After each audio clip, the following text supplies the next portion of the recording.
अस्सलाम वालेकुम। आज का हमारा लेक्चर है चैप्टर नंबर 2 है और लेक्चर नंबर है 16। तो हमारा जो टॉपिक है वो कंटिन्यू है, वो ये है कि हमने जब यही स्टेप्स हम जो है डिस्कस कर रहे थे कि कैसे किसी भी बायोलॉजिकल प्रॉब्लम को जो है वो सॉल्व किया जाता है। तो उसके लिए हमारे पास आज जो है वो टॉपिक नंबर 4 है, वो स्टडी करेंगे डिडक्शन। डिडक्शन से पहले हमने किया फॉर्मुलेशन ऑफ हाइपोथेसिस, कि हम हाइपोथेसिस कैसे बनाते हैं या क्या कैरेक्टरिस्टिक्स की गुड हाइपोथेसिस की। उससे पहले हमने ऑब्जर्वेशन को स्टडी किया, फिर हमने देखा मीन्स हमने स्टार्टिंग की किसी प्रॉब्लम से, उसको ऑब्जर्व किया, ऑब्जर्व करने के बाद फिर हमने हाइपोथेसिस बनाई, हाइपोथेसिस के बाद अब डिडक्शन है। अब डिडक्शन में क्या चीज़ आती है उसको जो है वो पढ़ते हैं। डिडक्शन है, डिडक्शन में बेसिकली हम क्या चीज़ें देखते हैं, जो पॉइंट्स मैंने मेन लिखे हैं ये बेसिकली डिडक्शन में हम देखते हैं, करते हैं इस तरीके से। तो डिडक्शन में है ड्रॉ डिडक्शन फ्रॉम हाइपोथेसिस। हम एक नतीजा, ठीक है, जो भी नेक्स्ट स्टेप होगा वो पिछले स्टेप का क्या होगा, रिजल्ट होगा, नतीजा होगा, कंक्लूजन होगा, ठीक है। तो अब हमने जो हाइपोथेसिस, जो स्टेटमेंट्स हमने सामने रखी थी कि ये जो है वो प्रॉब्लम को हमने प्रॉब्लम देख ली, हमने उसको ऑब्जर्व कर लिया। ऑब्जर्व करने के बाद हमने इसकी एक स्टेटमेंट बनाई कि अगर ये प्रॉब्लम ऐसे होती है तो हम इसको फर्दर जो है वो चेकआउट करते हैं। मैंने आपको एग्जांपल दी थी जैसे कि थीफ की और पुलिस की एग्जांपल दी थी कि जैसे पुलिस वालों ने फ़ौरन जाकर उसको नहीं पकड़ लिया था, उन्होंने सबसे पहले इस चीज़ की ऑब्जर्वेशन की थी कि क्या वाकई ही यही पर्सन जो है वो चोर है, कि इसी पर्सन ने जो वो 3-4 घरों में जो है वो चोरी की थी। तो ये क्या है, अब डिडक्शन की तरफ हमने जो मूव आउट करना है वो ये करते हैं कि हम इसमें क्या है, biologist draw deduction from hypothesis. एक ऐसी स्टेटमेंट बनाई थी, उस स्टेटमेंट को पूरे प्रॉब्लम के ऊपर जो है वो देखने के लिए डिडक्शन बनाई। डिडक्शन बेसिकली क्या है, डिडक्शन वो वाला स्टेप है, ये वो वाली चीज़ है जिसमें अब हम इफ़ और देन की लॉजिक यूज़ करेंगे, जो मैंने मेनली यहाँ पे लिखी है कि हम देखेंगे डिडक्शन के बाद ही हम एक्सपेरिमेंट जो है वो स्टार्ट करेंगे कि इस चीज़ जो हमारे पास आई है उसको एक्सपेरिमेंटली प्रूव करना है। लेकिन एक्सपेरिमेंट से पहले डिडक्शन है, जिसमें हम लोग ये देखेंगे कि हम हाइपोथेसिस से एक स्टेटमेंट नेक्स्ट निकालनी है, लॉजिकल कंक्लूजन ऑफ हाइपोथेसिस, जो कि हाइपोथेसिस का पिछले स्टेप का क्या होगा, एक लॉजिकल दलील होगी हमारे पास। उस दलील में हम लोग क्या करते हैं, हम इफ़ और देन की लॉजिक करते हैं कि जैसे आपको एग्जांपल दी थी कि अगर ये पर्सन चोर है तो इसका मतलब है इसी ने 3 घरों में या 4 घरों में चोरी की होगी।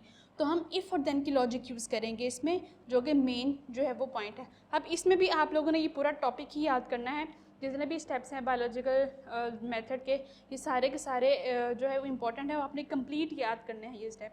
अगर ये स्टेप है इसमें सिर्फ ये 3 लाइन्स नहीं, ये आपने पूरा टॉपिक जो है वो याद करना है। जब हम ये लॉजिक यूज़ कर लेंगे फॉर देन, उसके बाद हम एक्सपेरिमेंटेशन का जो है प्रोसीजर है, नेक्स्ट एक्सपेरिमेंटेशन का स्टेप है, दैट इज़ स्टेप नंबर 5।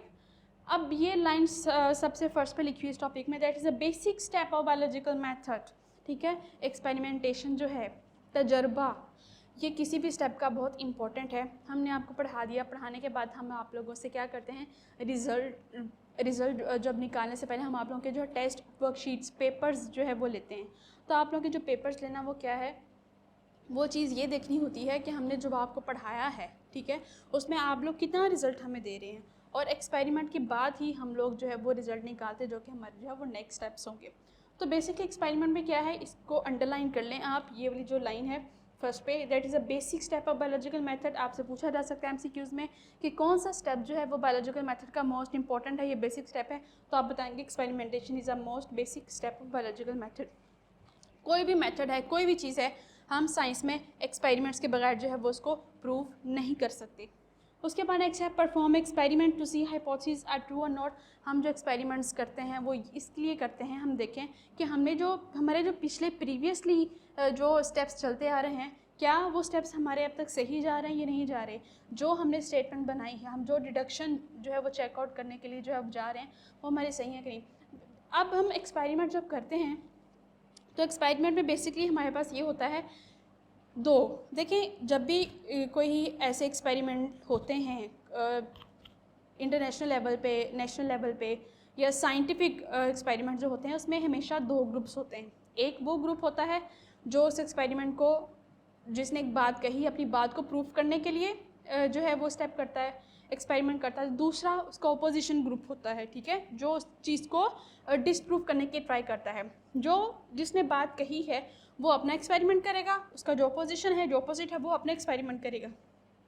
अब एक्सपेरिमेंट से पता चलेगा कि किन दो ग्रुप्स की, किन दो बंदों की बात जो है वो सही है।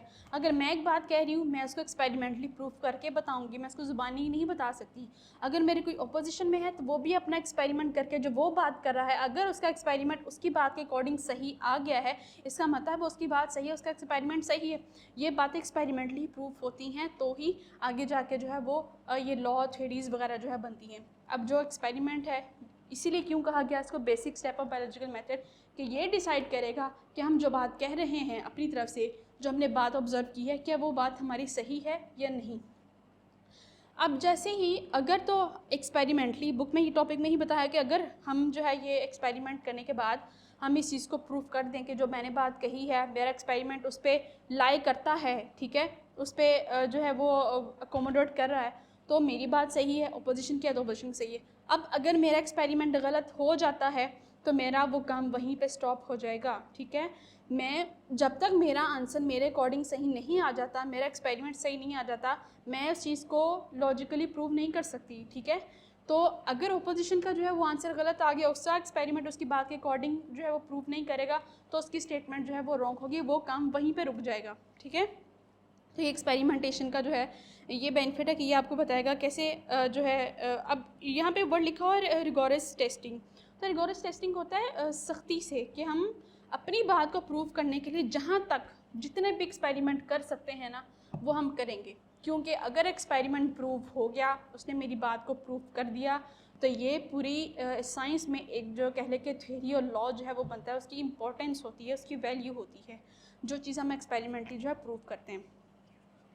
तो ये भी है। और दूसरी बात, biologist learn which hypothesis correct, ये बात मैं आपको बता चुकी हूँ कि हम ये चीज़ जो है वो जज करते हैं एक्सपेरिमेंट से, हमारा जो है वो जो हमने लॉजिक्स कही हैं, जो हमने प्रॉब्लम जो देखी है उस एक्सपेरिमेंटली वो प्रूव कर रहा है या नहीं करा।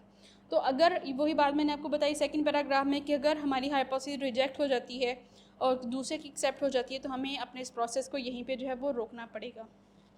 नेक्स्ट है हमारे पास what is control in experiment. ये एक पूरा जो ब्लू कलर का जो बॉक्स है इसमें लिखा हुआ है, इसमें दो चीज़ों के बारे में बताया हुआ कि हमारे पास एक्सपेरिमेंट दो तरह के होते हैं। हम जो एक्सपेरिमेंट करते हैं वो दो तरह के, एक होता है कंट्रोल ग्रुप और एक होता है एक्सपेरिमेंटल ग्रुप।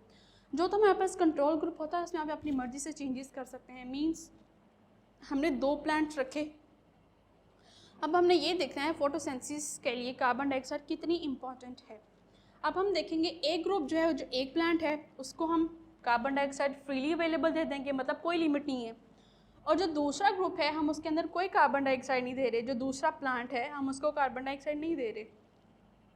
अब ये हमें बताएगा कि एक प्लांट जिसके अंदर कार्बन डाइऑक्साइड हम ज़्यादा दे रहे हैं वो, और एक वो जिसके अंदर कार्बन डाइऑक्साइड हम नहीं दे रहे। अब हम दोनों में से ये चेक करेंगे, दोनों प्लांट्स में से, कि फोटोसिंथेसिस का जो प्रोसेस है वो किस में कैरी आउट हो रहा है और किस में नहीं हो रहा, ठीक है। तो ये चीज़ें हमें जो है इस तरीके से पता चलेंगी कि कंट्रोल ग्रुप में हम जब भी एक्सपेरिमेंट करते हैं, मैंने आपको बताया ओपोजिशन में ग्रुप जो है, अब इसमें क्या ओपोजिशन, एक में फ्री अवेलेबल कार्बन डाइऑक्साइड और एक में जो है कोई कार्बन डाइऑक्साइड नहीं दी। तो ये चीज़ें हम जो है वो जज कर सकते हैं। एक्सपेरिमेंटल ग्रुप में हम ये चीज़ें जो है वो देख सकते हैं, कंट्रोल कर सकते हैं उन चीज़ों को। उसके बाद नेक्स्ट है summarization of results. Summarization, summary, ठीक है। समरी का मतलब ये होता है, अब हमने आपको पढ़ाया, पढ़ाने के बाद हम आपके पेपर्स लेते हैं, आपका जो है वो रिज़ल्ट जो है वो लिया जाता है। तो अब उसमें रिज़ल्ट में जो है वो क्या है, आपका जब रिज़ल्ट लेते हैं उससे पहले हम आपके ग्रेड्स, आपके मार्क्स, आपके टोटल मार्क्स, सब कुछ हम जो है वो राइट करते हैं। वो आपका रिज़ल्ट क्या है, समराइज करना होता है, आपके टोटल मार्क्स, आपके ऑब्टेन मार्क्स, आपके ग्रेडिंग, पोजीशंस, सब कुछ। वो कहते हैं समराइजेशन ऑफ रिजल्ट। हमारे पास जब जैसे जैसे ये स्टेप्स प्रूफ हो जाएंगे, experiment basically step most important ये था, उसके बाद हमारे पास जो है रिजल्ट आएगा। Summarization of result, gathered actual data, basically हमने डाटा जितना भी था हमारे पास, हाँ, ऑब्जर्वेशन, हाइपोथेसिस, एक्सपेरिमेंट से अगला जो हमारे पास स्टेप है वो समराइजेशन ऑफ रिजल्ट है। हमारे पास जो एक्सपेरिमेंटली रिजल्ट आया है हमने अब उसको इकट्ठा कर लिया है।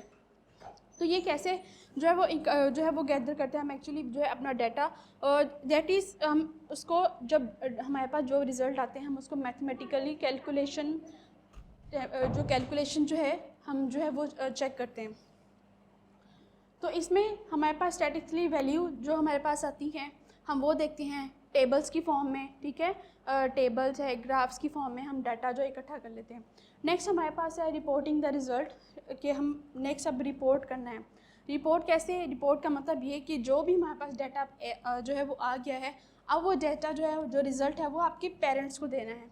रिज़ल्ट डे पे जो आपके पेरेंट्स को रिज़ल्ट दिया जाता है वो that is reporting the result. तो यहाँ पे क्या होता है, मीटिंग्स, हमारे पास जो रिज़ल्ट है अब हम उसको सारी दुनिया के सामने करेंगे, मीटिंग्स करेंगे, सेमिनार्स में बताएंगे, हम जर्नल्स में, बुक्स में, न्यूज़पेपर में, इंटरनेट पे, हम हर जगह जो हमारे पास रिसर्च, बेसिकली क्या है, ये सारी की रिसर्च है, हम अपनी वो रिसर्च सारी जो है वो नेक्स्ट बताएंगे यूनिवर्सिटीज़ में, बुक्स में, जर्नल्स में, हर जगह पे हम लोग इस चीज़ को जो है वो स्प्रेड कर देंगे, फैला देंगे कि हमारे पास ये प्रॉब्लम थी, हमने उसके ये एक्सपेरिमेंट्स किए और उन एक्सपेरिमेंट्स के बाद हमारे पास जो है वो ये चीज़ आई है।